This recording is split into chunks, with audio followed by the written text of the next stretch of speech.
إذا كان القتل من أسوأ الجرائم البشرية في التاريخ، لكن القتل المتتالي أكثر سوء. القاتل بيعيش لحظات من التوتر قبل ارتكابه الجريمة، يخوض عملية القتل بكل بشاعتها النفسية، وبعد كده تبدأ الكوابيس والأحلام المزعجة والخوف من العقاب.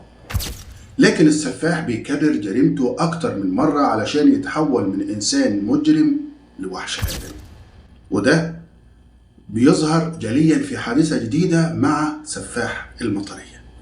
1985 بعد رحلة مضنية من العذاب، اتمكن مفتش مباحث شرق القاهرة من انه يضع يده على الخط اللي قاده للقبض على اخطر سفاح في حي المطرية.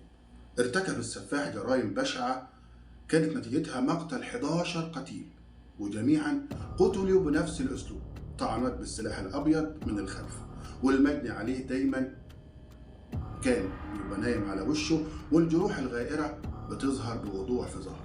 وفي كل مرة بيتم فيها تفتيش القتيل، محدش بيلاقي حاجة تدل على شخصية المجني عليه أو عنوانه. اتعددت البلاغات أمام مفتش المباحث اللي اتعامل مع البلاغات دي بأسلوب جديد أكثر ذكاء من ذي قبل، ومن خلال المعاينات وأقوال أقارب المجني عليهم اللي تم التعرف على شخصيتهم، كانت بتتم تلك الجرائم بهدف واحد بس، وهو السرقة. وهنا أصبح مفتش المباحث على يقين أن الجاني بيستدرج ضحاياه للمناطق المهجورة الواقعة بين حي المطرية والمرج وهو شرق القاهرة، ويدفع الجاني ضحيته علشان يمشي قدامه ويسير الجاني خلفه لغاية ما يوصل لمنطقة مظلمة ويبدأ يطعنه من الخلف، وبعد كده يسرقه. كان السؤال اللي بيحير المفتش، إزاي يعني يخلي المجني عليه يتبع الجاني في كل مرة ويستسلم للسير أمامه دون أي مقاومة؟ اتأكد مفتش المباحث إن ده ما حصلش إلا إذا امتحن الجاني دور وصفه أو وصفة رجل الشرطة السر، ويقوم بالتظاهر إنه قبض على ضحيته اللي دايما ما تكون من البسطاء اللي بيخافوا بسرعة. وهنا جاب الجاني منتحل صفة الضابط بتفتيش المجني عليه، ويدفعه للسير أمامه بحجة اقتياده لقسم شرطة المرج. وبعد كده يتفاجأ راجل الشرطة المزيف ضحيته بالهجوم والطعن من الخلف. وهنا طالب مفتش المباحث فادي الحبشي بمراجعة أسماء الجنود المفصولين من الخدمة لسوء سلوكهم اللي هم العساكر، وكان ده بداية الخيط والتفكير السليم، لأنه عارف تماما إن العمليات ديت يرتكبها مجرم يجيد أداء دوره. وبالفعل حامت الشبهات حوالين واحد من المفصولين من عمله، ومن التحريات اتبين إن هو كان بينفق ببذخ خلال الأسابيع الأخيرة. وهنا يؤمر مفتش المباحث إن تتم مراقبة ذلك الشخص بشكل دقيق ولكن بحذر شديد. كمان حط ليه مجموعة من الجنود، ولكن الجنود ما كانوش كافية، فحط ليه عدد كبير من الجنود والضباط علشان يجمعوا معلومات عن الشخص ده. وكانت المفاجأة ان الشخص ده كان دايما بيطلع بالليل من مسكنه ويروح لأماكن غير مطروقة، يعني ما فيهاش حد، ويبدأ في مهاجمة أحد المرة، ويقوم الجاني بالفعل بتفتيش ضحيته وبيدفعه للسير أمامه. وعند هذا الحد اكتفت القوات المراقبة بالخطوات ديت، وقامت بإلقاء القبض على المتهم قبل ما يقتل الضحية، وتم اصطحاب المجني عليه للإدلاء بشهادته في محضر الشرطة. لكن ده ما كانش كافي ان هم يتهموا الجاني بقتل 11 مواطن او شخص قبل كده، وكان من الضروري ان هم يقوم الجاني بالاعتراف بالتفصيل علشان هم يتهموه بالجريمة، ويقوم بتنفيذها بنفس الاسلوب اللي تخيله مفتش المباحث اللي بيتحلى بالذكاء. تمت المواجهة بين المفتش والمتهم، بس اصر على الانكار واخذ يكيل الشتايم والسباب لمفتش المباحث. لكن مفتش المباحث كان على يقين ان المتهم ده هو اللي قام بقتل المجني عليه. علشان كده مفتش المباحث ابتدى يتمالك اعصابه، وامر رجالته ان هم يتحفظوا عليه ويحفظوا اعصابهم زي ما هو بيحفظ اعصابه. كان في جلسات مطولة، وكان المتهم بيحاول استثارتهم علشان يتعرض للضرب. بعد كده يطلب من النيابة توقيع الكشف الطبي عليه ليثبت الاعتداء عليه، وان هم اجبروه على الاعتراف. ما اعترفش تحت وطأة الضرب المبرح، لا، يطلب من النيابة توقيع الكشف الطبي عليه، وإن في خصومة بينه وبين ضابط المباحث علشان يصرف النظر عن التحقيق معاه في جرائم القتل اللي ارتكبها، لكن ده ما حصلش. عقد مفتش المباحث عدة جلسات طويلة مع المتهم علشان ياخد منه الاعتراف، لكن من غير فايدة، لغاية ما جه شهر رمضان بدأ يخطر على بال مفتش المباحث أسلوب آخر علشان يخلي المتهم يعترف بجرائمه. إيه الخطة؟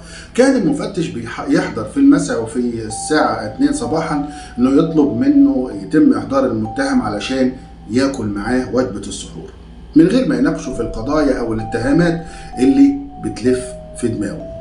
وبعد السحور يأمر بأن يعود المتهم لسجنه علشان يرتفع صوت المؤذن لصلاة الفجر. بعد كده يؤمر المفتش بإحضار المتهم مرة تانية علشان يصلي معاهم صلاة الجماعة مع الضابط والمخبرين. وكان بيقوم أحد الضباط بالإمامة ويقف مفتش المباحث لجوار المتهم في الصف الأول. هنا بدأت الاعترافات. جه اليوم الثاني وكانت المفاجأة، فبمجرد إحضار المتهم من محبسه علشان يصلي معهم الفجر طلب المتهم إن هو يتحدث لمفتش المباحث، وبدأ المتهم يتحدث وقال له بصراحة يا فندم أنا عاوز أتعلم الصلاة، أنا عمري ما دخلت المسجد ولا وقفت على سجادة صلاة في حياتي. وهنا وافق مفتش المباحث وأخذ يسأل المتهم أنت حافظ إيه من القرآن؟ وكان رد المتهم إن هو ما بيحفظش غير سورة الفاتحة والتشهد و5 آيات من القرآن الكريم. وهنا يفرح وش المفتش الباحث بقى ويطمن المتهم ان هو يستطيع الصلاة بما يحفظ، يعني بأي آيات. وهنا يبدأ مفتش المباحث في تعليم المتهم الركوع والسجود والجلوس للتشهد. فرح المتهم بعد ما أصبح ان هو يجيد الصلاة بعد مرور نصف ساعة تقريبا، وكان قبل ان هو يجلد المصلي في حركات الركوع والسجود. كانت الطريقة دي جديدة عليه، فابتدى يكون مبسوط وسعيد. وهنا المفتش كان عنده بعد نظر ان هو ممكن يعترف بجرائمه اذا عرف ان ربنا سبحانه وتعالى موجود، وان هو ده هيخاف من لقاء ربه، وان اللي عمله دوت بسبب بعده عن الدين. نفس المشهد بيتكرر خلال 3 أيام من رمضان، وبيتكرر المشهد كل يوم في السحور والصلاة، وكل ضباط المباحث في شدة الزحم اللي بيعمله مفتش المباحث مستغربين بيعمل ليه كده؟ دي طريقة جديدة ولا هو قاصد الشيء دوت ولا ايه بالظبط؟ هم مش فاهمين. خلال إحضار المتهم للسحور والصلاة معاهم هنا يفجر المتهم المفاجأة اللي كان يعوزها مفتش المباحث انه يحصل عليها في اليوم الثالث وبعد تناول السحور في اثناء صلاة الركعة الثانية من صلاة الجماعة. فوجئ الضباط بصوت عالي بيجهش بالبكاء، بيبكي. طبعا البكاء كان هيصيبهم بارتباك في الصلاة، ولما انتهوا الضابط الإمام من الصلاة اتوجه الجميع نحو مصدر الصوت، وكان المتهم غرقان في بكاء شديد. ففهم مفتش المباحث ان هو البكاء ده قصده ايه. هنا يمسك مفتش المباحث ايد المتهم وياخده معاه لمكتبه من غير ما يكلمه بكلمة واحدة. اما المتهم فيفتح عينيه بصعوبة علشان يسأل مفتش المباحث تفتكر يا باشا ان ربنا ممكن يغفر لواحد قتل ناس كتير لو كانت التوبة صادقة ومن القلب؟ يعني ممكن؟ هنا يجيب المفتش المباحث بالإجابة طبعا ده ربنا قال كده بنفسه. وهنا أخذ المتهم يعترف بجرائمه وقال أنا خسرت الدنيا ومش عاوز أخسر الآخرة. أنا أول مرة سجدت فيها لربنا حسيت بإني حقير ومنبوذ، ولما اتعلمت الصلاة شعرت براحة عجيبة. أنا دلوقتي مش خايف من المشنقة، أنا خايف من ربنا، ويمكن لما آخد جزائي من العدالة يرحمني ويغفر لي. ده اللي قاله المتهم من خلال سجلات التحقيق. لما سمع المفتش المباحث ده حس بفرحة كبيرة وأخذ نفس كبير. مفتش المباحث أكد للمتهم إن مغفرة ربنا مضمونة في الكتاب والسنة، وقال له إذا أخلص النية لله وحس بالندم الحقيقي على فعل اللي عمله دوت ربنا هيغفر ذنوبه. وهنا بختم مفتش المباحث بسؤال مباشر: أنت عملت كده ليه؟ من أجل السرقة أو أي شيء تاني. هنا اعترف المتهم وقال له إنه في المرة الأولى كان فقط بيقوم بسرقة المجني عليه، بعد كده يهرب، لكن المجني عليه قومه وهنا ضربه، بعد كده سابه جري. بعد كده عرف إن من الصحف إن المجني عليه مات، لكنه كرر العملية ديت عدة مرات وتخيل إن هو مش هيقع في ايد الشرطة أبدا، وطلب المتهم من مفتش المباحث إنه يفتح محضر علشان يحكي له كل التفاصيل للجرائم واحدة بعد التانية.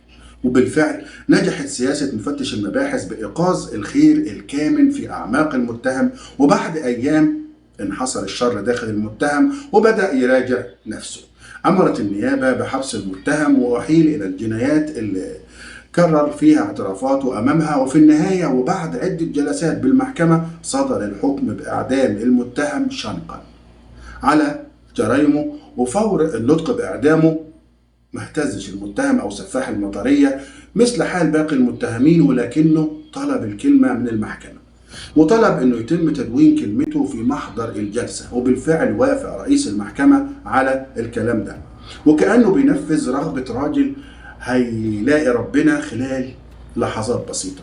وقال السفاح في محضر الجلسة: يا سيادة المستشار، عاوز أسجل في محضر الجلسة إن مفتش المباحث هو صاحب الفضل في اعترافاتي، وأقسم لكم إنني ما اعترفتش أبدا، حتى لو كنت حطيته السيف على رقبتي أنا ما كنتش هعترف، لكن الضابط ده أعاد لي علاقتي بربنا وجعلني أخاف من جهنم أكثر مما أخاف من حبل المشنقة. طبعا اتوضع السفاح في زنزانته على انفراد داخل سجن الاستئناف بالقاهرة، وارتدى البدلة الحمراء واستنى يترقب بس إن هو ميتة هيشنيه. بعد النطق بالحكم وتحويل أوراقه إلى المفتي أحس بأن البدلة دي شوك على جسده، ومن ساعة ما رجع من المحكمة اتغير في كل حاجة. تم عزله عن الجميع ووضع الحديد في ايديه، وزنزانته كانت مختلفة مضاءة ليلا ونهارا، وعلى الباب ناس كتيرة كانت موجودة، ويعني كان الضوء داخل ليه ومش عارف ينام. وطبعا خارج الزنزانة بيقف حارس بيتم تغييره باستمرار، وتم تفتيش الزنزانة وإفراغ جميع محتوياتها. كل ما يوجد داخل الزنزانة فقط بطانيتين كان لونهم أسود، واحدة فيهم ينام عليها والتانية علشان يتغطى بيها، وأدوات طعام بلاستيكية، وجدران الزنزانة مبطنة بالإسفنج، وحتى أدوات الحلاقة أخذوها، والبرش اللي كان بينام عليه. وهنا كان الموضوع صعب. خدوه لحبل المشنقة في يوم من الأيام وابتدوا يعلقوه، تمام.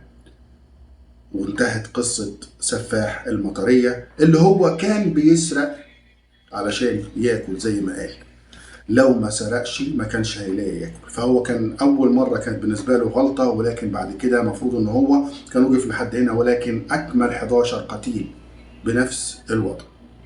وهنا تخلص قصة سفاح المطرية، ودي رغبة أحد الناس أو المتابعين الأعزاء على نفسي إن احنا نتكلم عن سفاح المطرية سنة 1985. وأشوفكم على خير، ويا ريت كل واحد يخلي باله من نفسه، وبإذن الله الجاي أفضل وقصص أفضل إن شاء الله. مع السلامة.